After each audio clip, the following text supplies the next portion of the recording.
En pleine semaine de la Fashion Week à Paris, les nouvelles tendances défilent. Mais au bord des podiums, les regards se tournent aussi sur les stars de la mode des réseaux sociaux. Leurs noms, Lil Miquela, Shudugram, Blauko, des personnages plus vrais que nature, mais totalement virtuels, fabriqués par des ordinateurs. Leur compte cumule des millions d'abonnés. Alors, vont-ils faire de l'ombre aux mannequins réels, voire un jour les remplacer? C'est un robot? C'est un nouveau monde.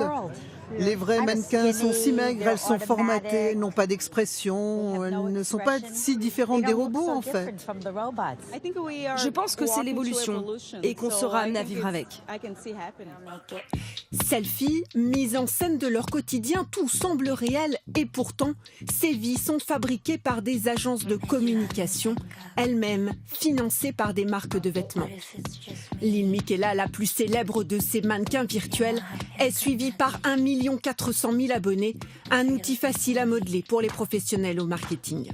Quand vous avez votre influenceur personnel, il vous est plutôt favorable et vous pouvez lui faire tenir un discours qui vous convient, donc ils sont a priori plus dociles.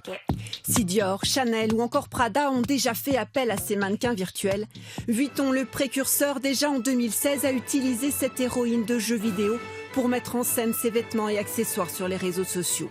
Pour certains jeunes couturiers, c'est un véritable outil de communication, à condition d'être créatif.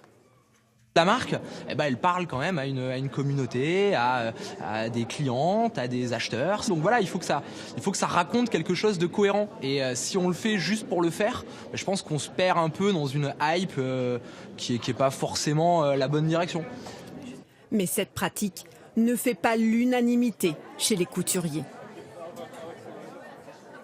Avec un mannequin, j'aime bien qu'elle ait sa personnalité et qu'elle la montre et qu'elle porte le vêtement à sa manière. C'est intéressant, on peut l'expérimenter, mais moi je préfère travailler avec des humains car ils peuvent ressentir les vêtements et transmettre des émotions. Le mouvement ne fait que débuter. Les nouvelles technologies 3D permettront peut-être demain de faire défiler ces mannequins virtuels sur les podiums.